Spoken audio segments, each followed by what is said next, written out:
Engineering students invest 4 to 5 crucial years for their degrees.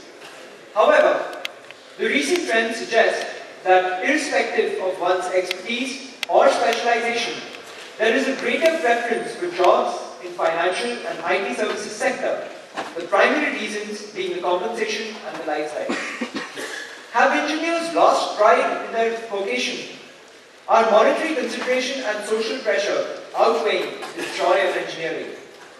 As a growing country looking to break into the big league, how will opportunities change for engineers in the coming years? Does internal brain drain have an economic perspective? Is it actually good if the best brains go into services, especially since India is today a services-driven economy? With so much money being spent on IITs, are the nation's expectations being met? Or does changing times necessitate a change from the Nehruvian point of view?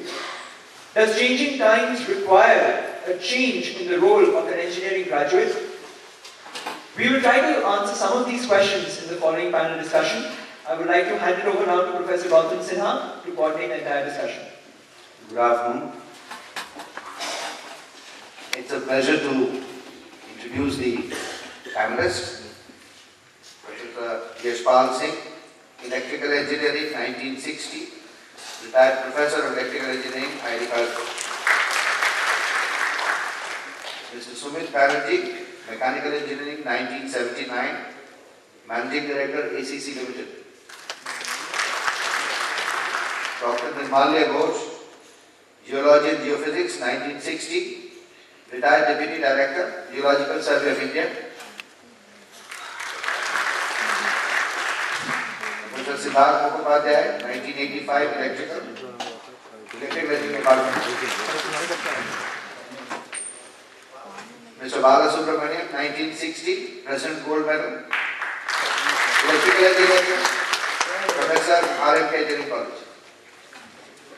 Welcome you to the panel discussion.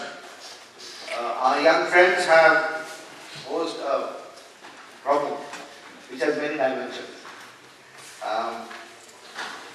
We talk of India's expectations, the direction the society is going toward the service economy,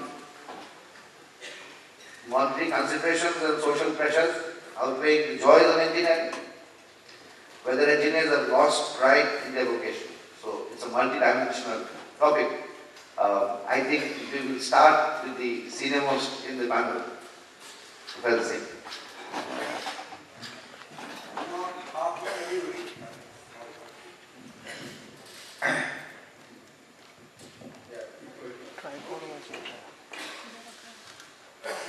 I think the topic has been raised, is a very important one. The point is very interesting, and not only the question is multidimensional, the answers are multidimensional also. In fact, a few years back, maybe 15 years back, Professor Bhaskar did a project on the same topic in IIT Kharagpur. This morning I gave him a call and asked him what his main findings were. I said, before we start the discussion, maybe the work that he did for almost 2 years as a sponsored project can be brought out to the house. I'll just read out a few points. So he says, how do you define internal brain drain? That's the first point. He says, some people say that somebody who goes to a software job also represents a brain. He feels that that's really not true, because the analytical skills, logical thinking skills which are required, which become a part of our training and our culture as engineers, are very much required for software development. Secondly, large number of companies are developing specialized software for applications like CAD and other things, for which specialized engineering knowledge is very necessary. So they contribute, in fact, in a very important fashion. Another point I remember was raised that people go from banking and finances, this kind of things. There also the amount of time series analysis, some amount of analytical skills some of these people require for that also is very, very, in fact, as much as possibly a control engineer requires even more in some cases. Their models are very sophisticated. So, in a way, the skills that they acquire as engineers are really not lost in society. They contribute, in fact, in a very big way. Another point was that people go for civil services. For this also, there was a time the job of a collector was possibly to just collect revenues and do some of it. Today they are involved in development in a very big way, and amount of technology that is being required for maintaining records, for executing jobs, and even say techniques for tackling terrorism and problems of that kind, they require this kind of society skills.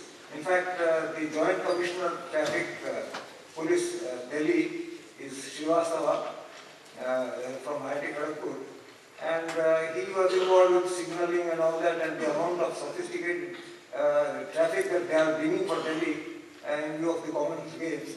I had several meetings with him, and you find that it's very necessary that somebody with a technical knowledge sits there, because anybody who is from a liberal background again, he will not even know how to choose between alternatives. He can be taken for a ride by anyone, but somebody who knows the basics. So that way, these are the three main things which were main components of the internal brain drain. And after a lot of discussion and arguments, we finally found that they were really not, in a sense, a total loss of the society.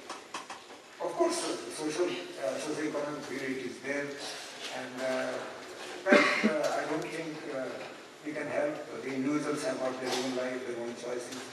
These are some of the important points. So, with these words, I only recollect one more thing.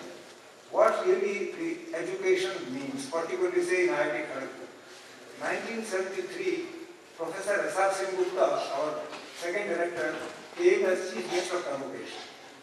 The students here wanted to interview him for the Alatar. They came to me, they said, "Sir, you must come with us." I said, "For talking to Singh Gupta, you don't need a middleman." They said, "We'll be more comfortable if you are with us." So we went. We had a long discussion, and after that, we came to the portico to put him in the car. So in the entrance hall, one of these